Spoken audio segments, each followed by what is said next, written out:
The final four teams of the college football playoff have been selected. However, the story has not been about the final four teams, which will have the opportunity to win the national championship. No, the conversation after this weekend's conference championship games has not been about those final four teams. Instead, the conversation has centered on how Florida State University was snubbed and left out of those final four teams. Now, this is a sports story. However, it has spilled over into the political world, and it stinks to high heaven.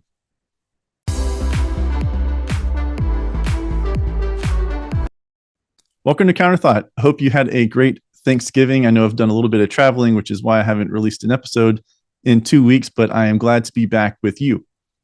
And this episode may catch you a little bit off guard because you're looking at it, you're thinking, why are we talking about college football? This isn't a college football podcast. This podcast is about conserving America's freedom, culture, and values. And that is true. Now, yes, my first love was sports. I got a degree, sport management. It's like a business degree for sports. Played sports, followed sports, everything for my entire life.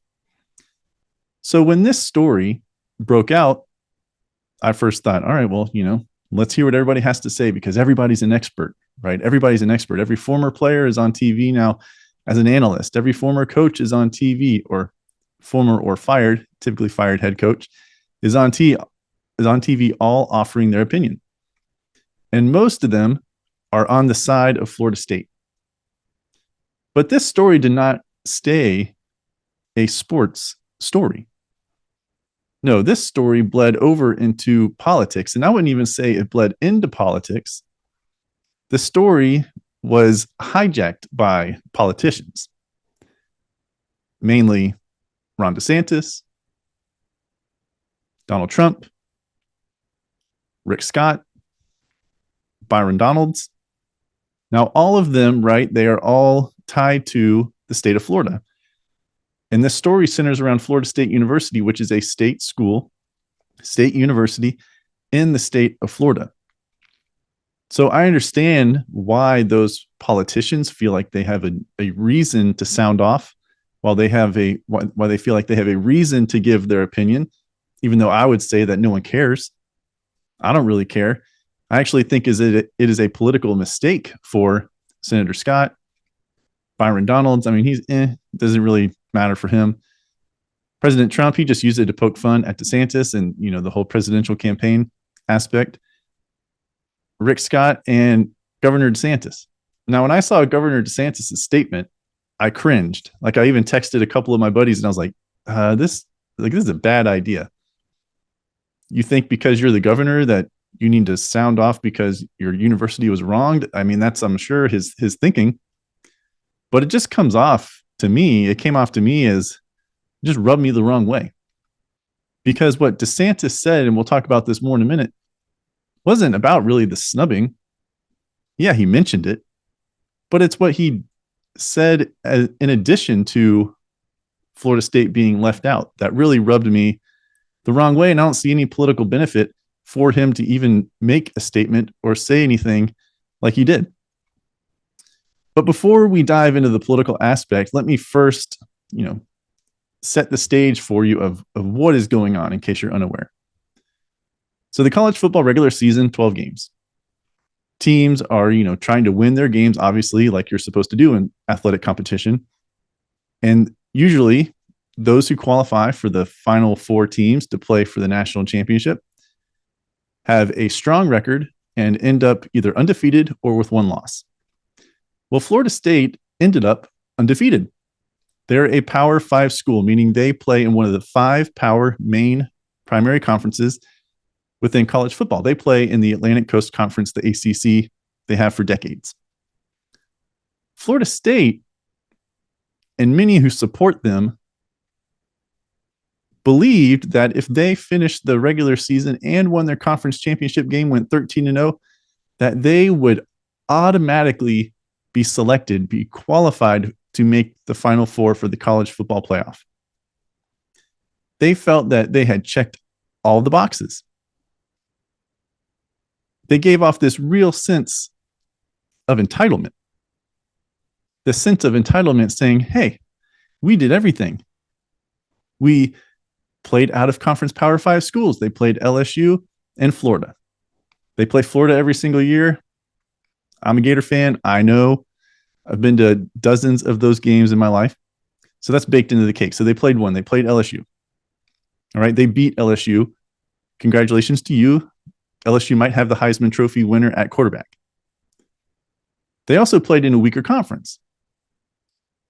But despite all of that, the BCS, the Bowl Championship Series, existed prior to the last 10 years when the college football playoff went into effect.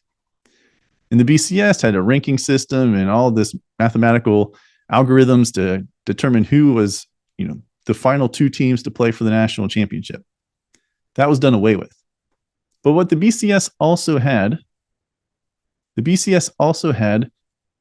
conference auto bids, meaning that if you won your conference championship, but let's say you didn't qualify to be the top two teams to play for the national championship, you would go play in a designated bowl. The SEC, Southeastern Conference winner, if they didn't qualify for the national championship game, would go to the Sugar Bowl. The ACC would go to the Orange Bowl. The Pac-12, the Big Ten would go to the Rose Bowl. And the Big 12, I think, was either the Rose Bowl or it was the Fiesta Bowl, right? So they had these auto bids. If you won the conference championship game, regardless of your record, you were going to go to that game unless you qualified for the national championship. Then the next team from your conference, second place team from your conference, would go to that auto bid and fill in the spot. But with the college football playoff, that was done away with for the Final Four.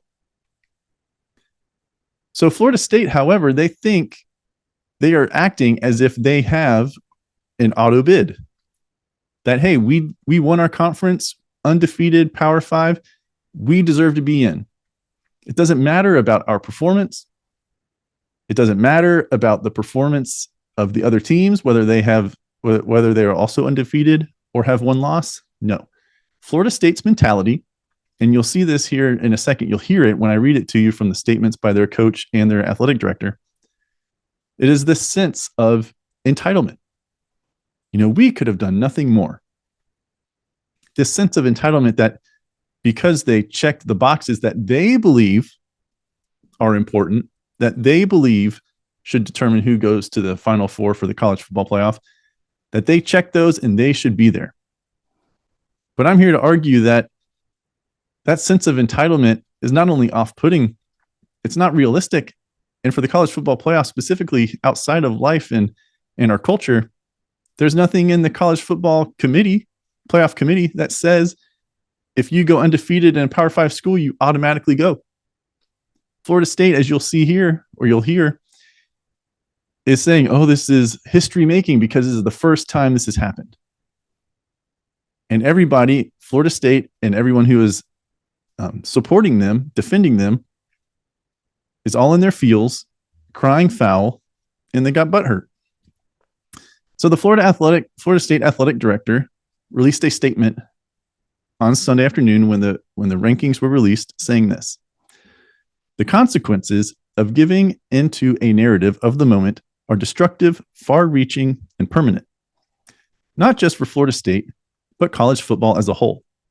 The argument of whether a team is the, quote, most deserving or best is a false equivalence. It renders the season up to yesterday irrelevant and significantly damages the legitimacy of the college football playoff. The 2023 Florida State Seminoles are the epitome of a total team. To eliminate them from a chance to compete for a national championship is an unwarranted injustice that shows complete disregard and disrespect for their performance and accomplishments. It is unforgivable. He goes on, for many of us, today's decision by the committee has forever damaged the credibility of the institution that is the college football playoff. And saddest of all, it is self-inflicted.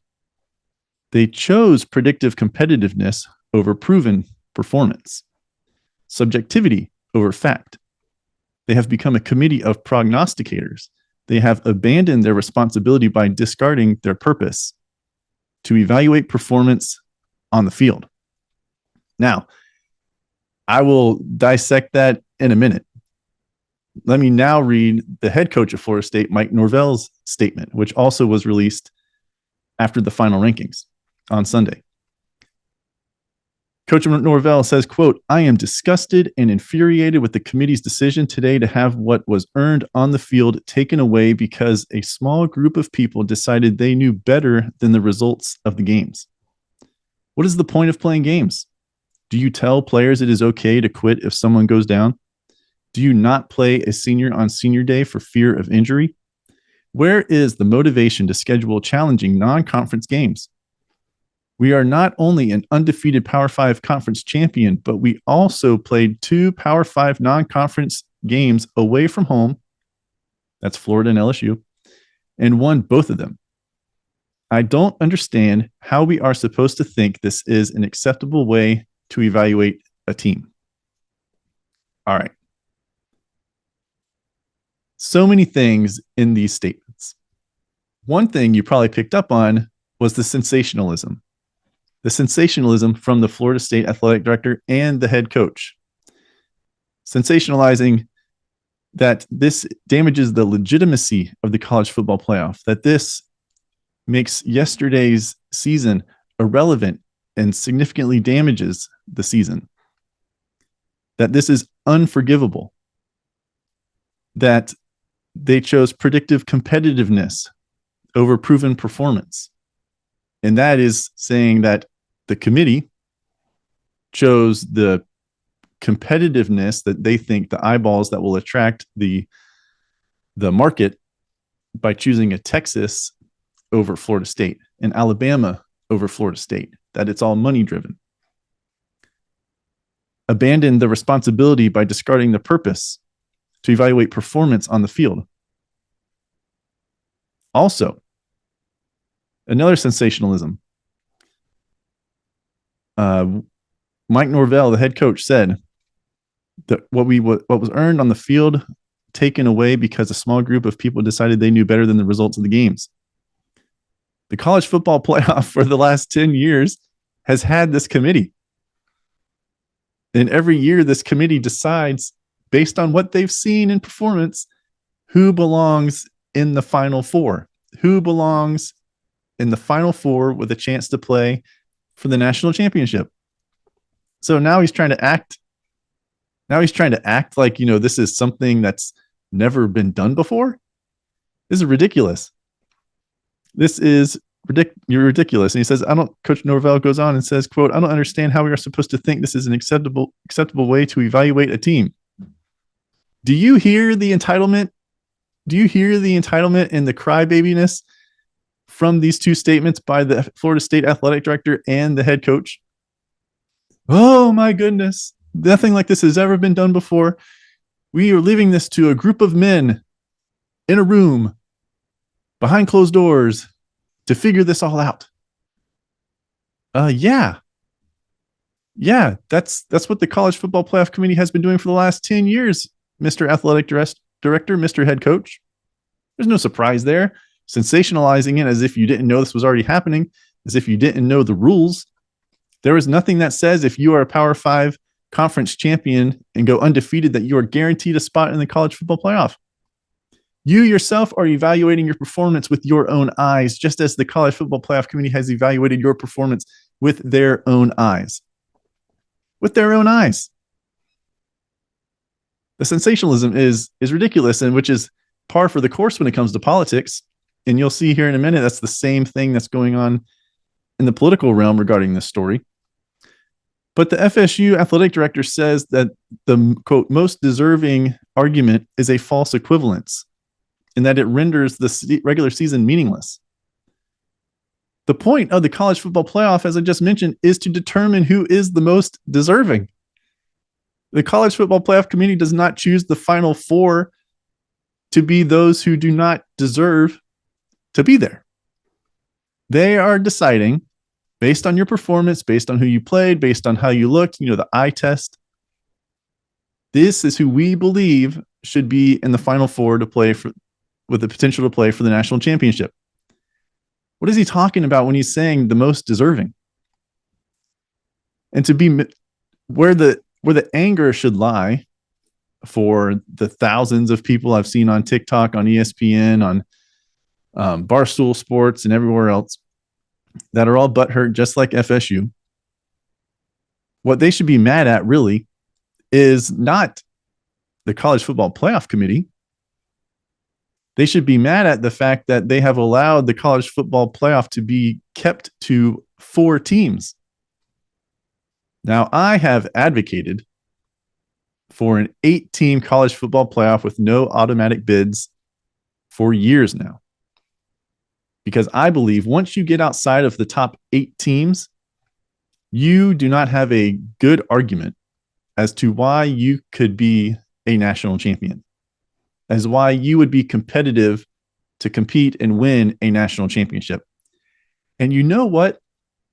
If it wasn't left to just 4 teams and now they're expanding next year to 12, if it was 8, guess who would be in? Florida State. All would be solved. There wouldn't be this crying and everything going on by Florida State's athletic department, their head coach, everyone who's a sports analyst and expert commentator. This wouldn't even be an issue, because the issue is not who's deserving. The issue, you should be mad at the number of teams that are selected. You should be mad at the number of teams that are selected, that it was limited to 4 for these 10 years instead of being expanded to 8 years ago. Years ago. The Florida athletic director also references the BCS and how undefeated teams played for the national championship. Have you heard of 2004 Auburn Tigers? They went undefeated.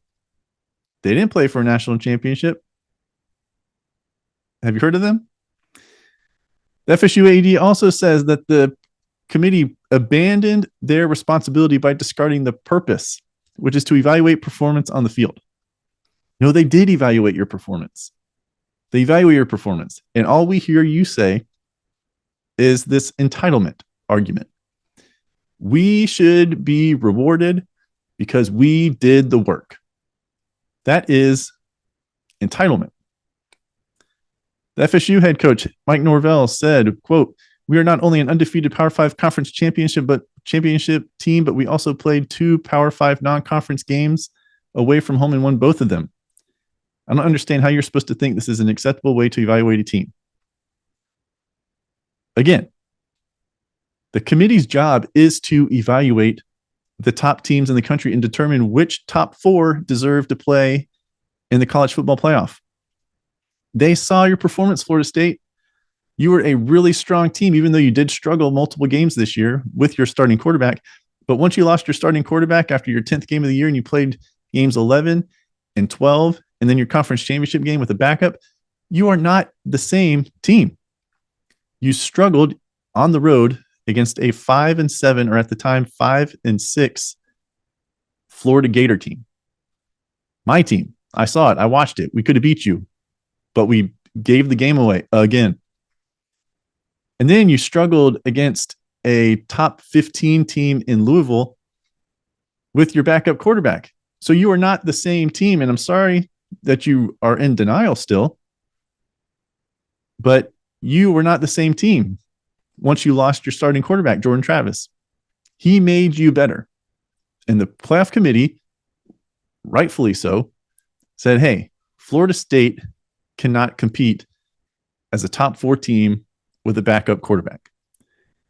And I hope that the University of Georgia, which is who Florida State plays in their bowl game, wipes the floor with Florida State, wipes the floor with them, and to shut up everybody who was butthurt about this, quote, snub of Florida State in the college football playoff.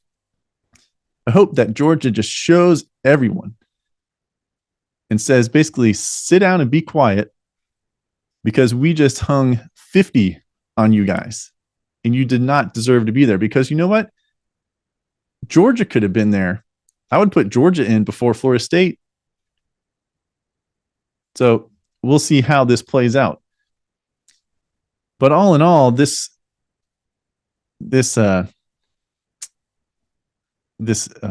sensationalism and the crying and the weeping on behalf of Florida State all boils down to this sense of entitlement and the denial of what everyone else who's not on this, who doesn't agree, denying that Florida State is not a top 4 team without their starting QB, Jordan Travis.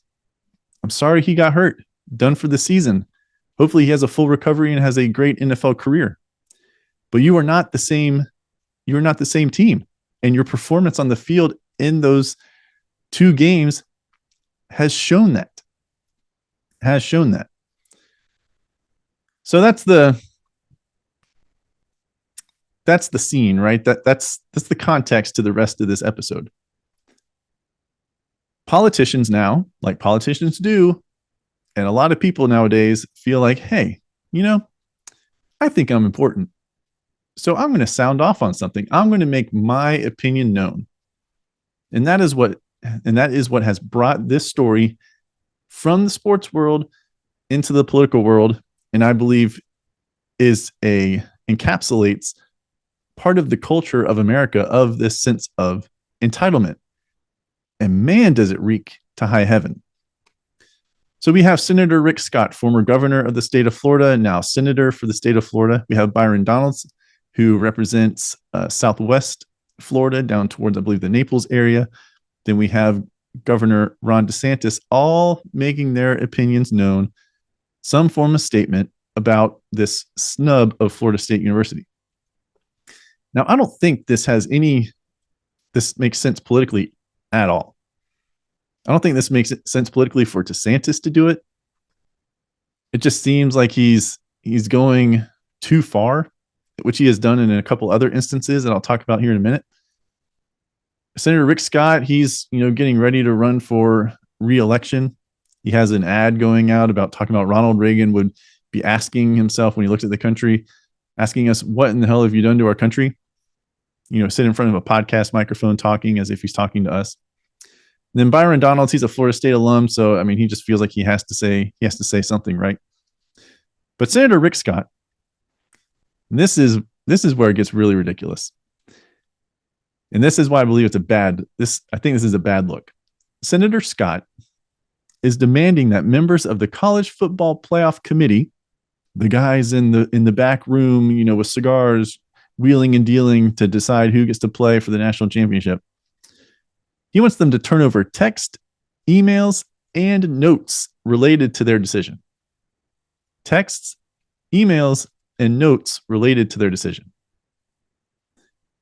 Senator Scott also wants the committee to turn over all statistical data and game video of FSU's season that they used to evaluate Florida State. Are you kidding me?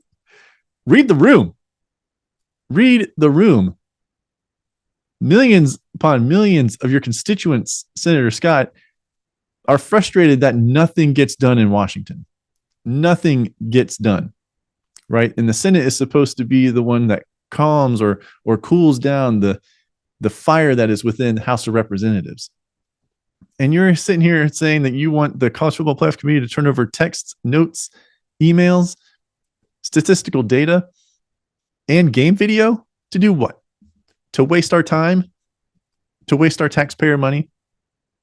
This is not what a congressional member, a senator, should be doing. And then Scott sent a letter to the College Football Playoff Committee chairman or president, Boo Corrigan, demanding, quote, total transparency from the committee regarding how this decision was reached and what factors may have been at play in reaching this outcome. Now, I understand Florida State is a state university.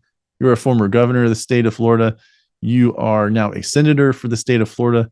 But come on, this is not a good look for you. Sticking your hand into this mess, for what reason? It's not going to get you any votes. This is going to be the same for Donalds and DeSantis.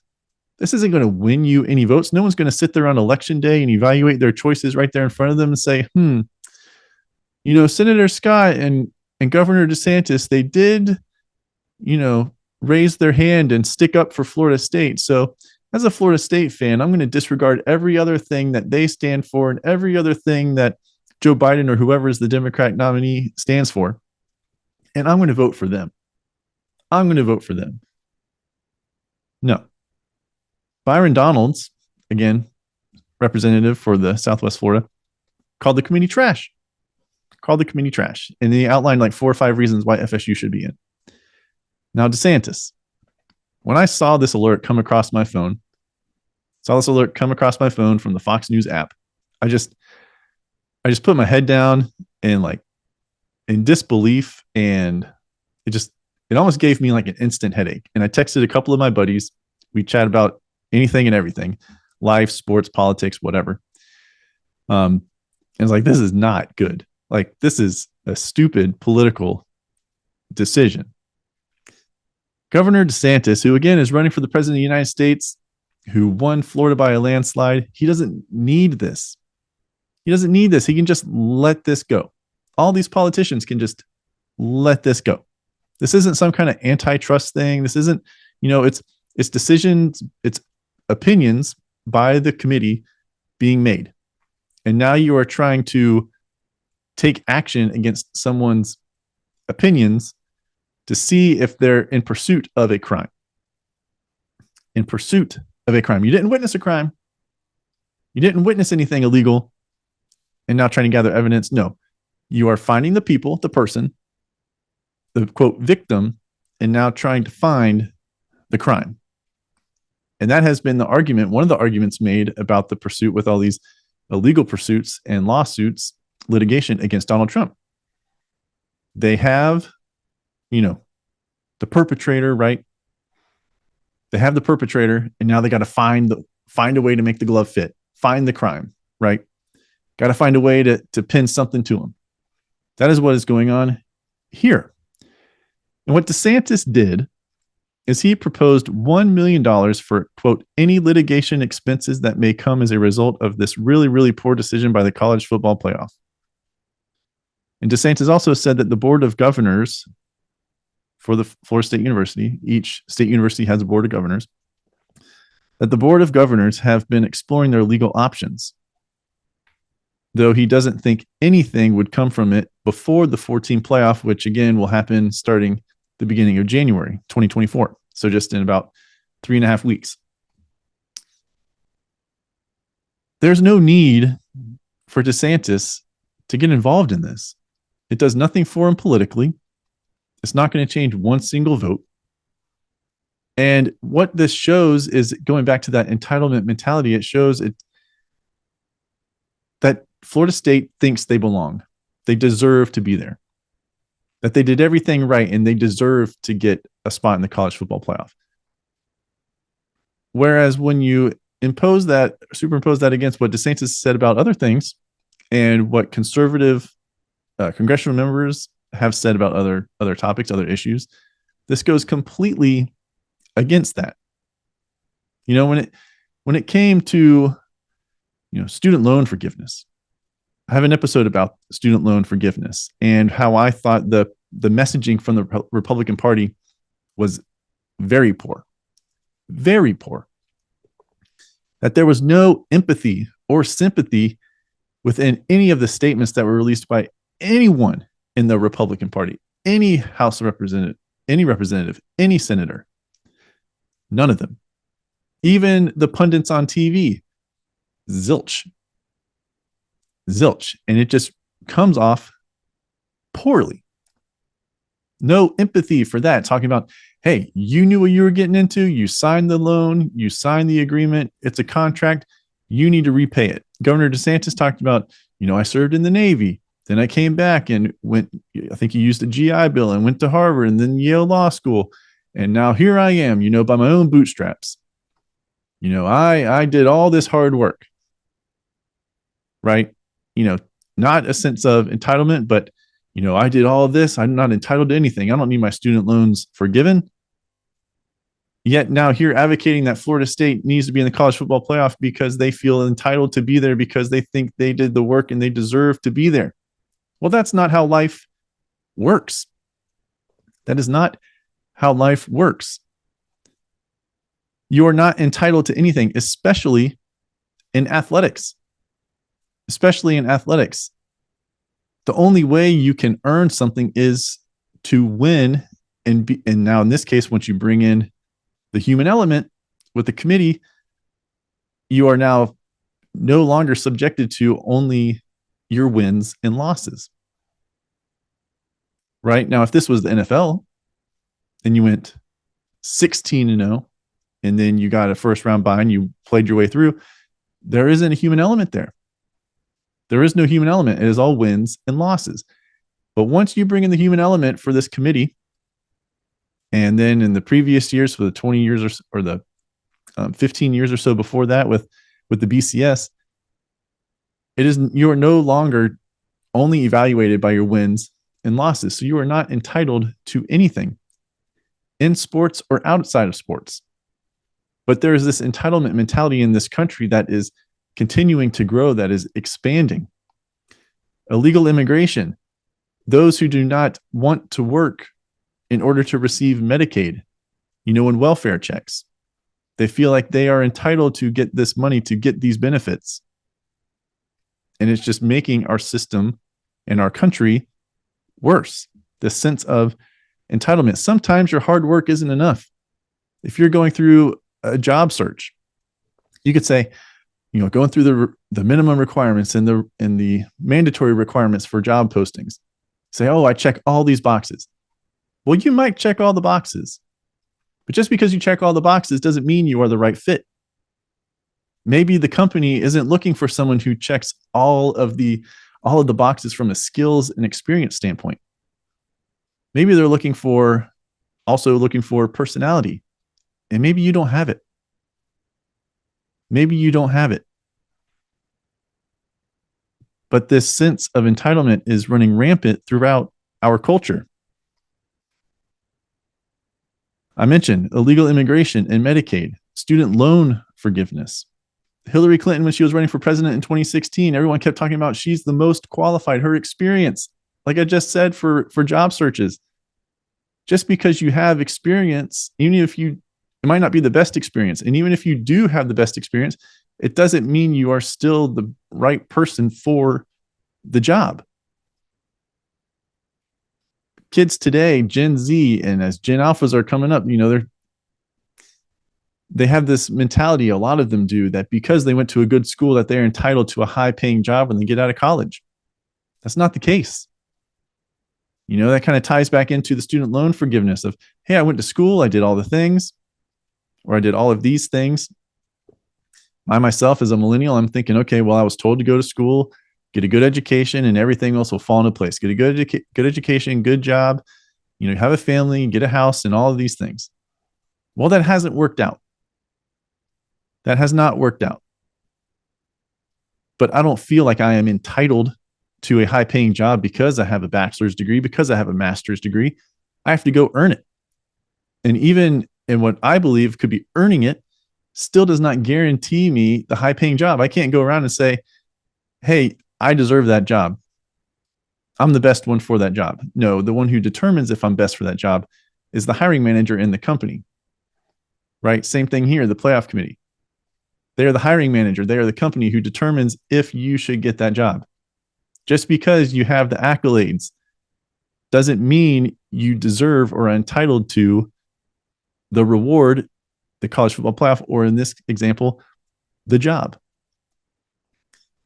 Now, for DeSantis, this to me is one downside of him, of I guess his platform, his personality, however you want to categorize it, is I believe he reaches too far sometimes.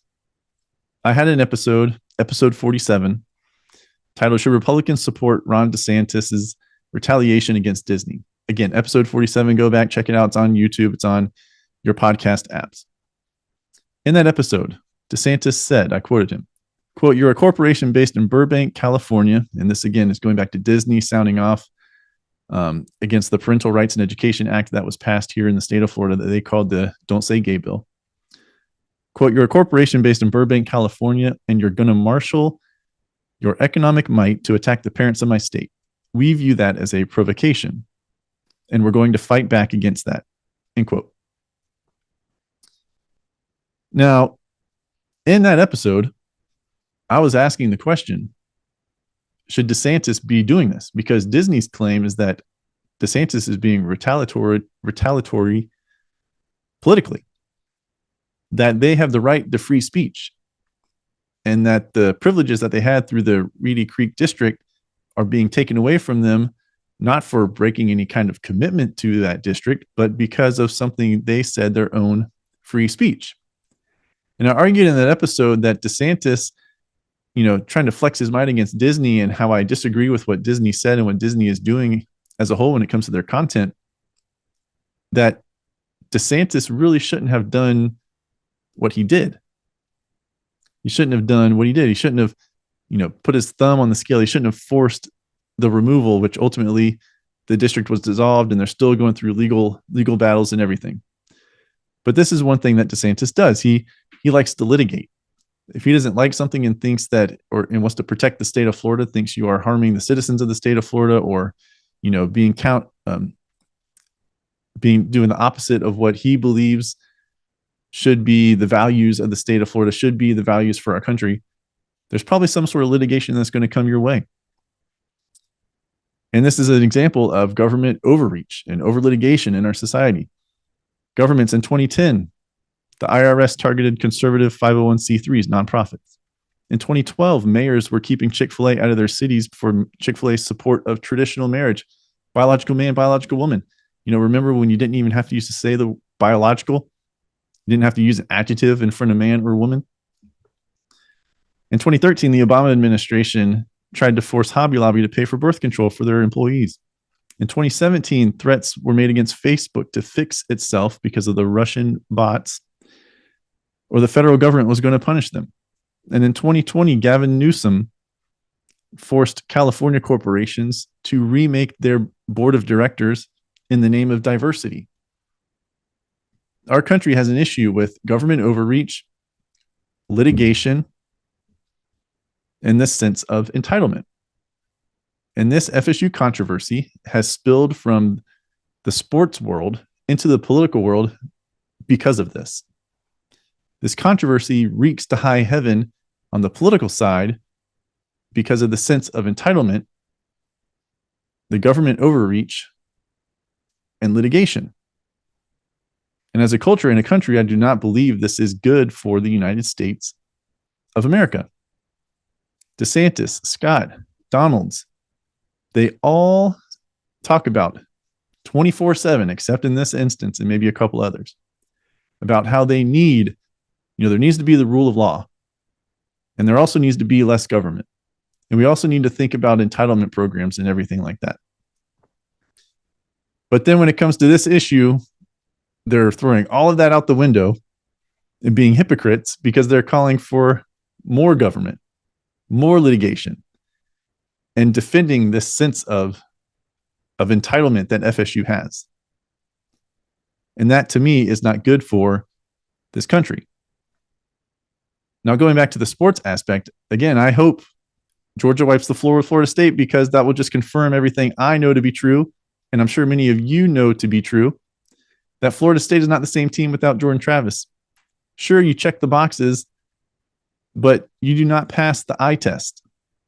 You do not pass the eye test. And just because you check the boxes doesn't mean you are entitled to a spot in the college football playoff. That is not in the college football playoff bylaws.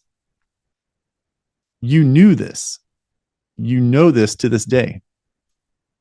But they're going to cry foul, be butthurt, sensationalize this. And now, against my own advice, politicians are now sounding off, which, again, is unnecessary. Politically unnecessary and culturally unnecessary.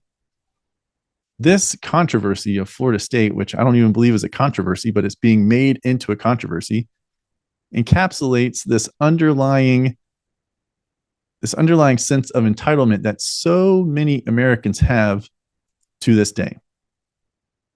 Should there be empathy regarding certain issues, certain situations? Sure. I believe that there should be. There should be sense of understanding. But there should not be this sense of entitlement that you are entitled to something that is not a right within our Constitution.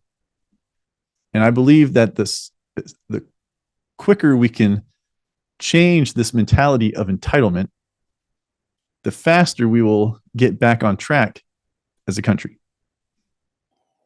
Hi, I'm Brian Kletter, the creator and host of the Counterthought podcast. Thank you for watching this video. Remember to like it, and then also check out these 2 videos and subscribe to the channel. For more daily content from me, you can find me on Instagram at CounterThoughtCEO and the official Counterthought Instagram page at counter_thought. Thank you for watching, and spread the word.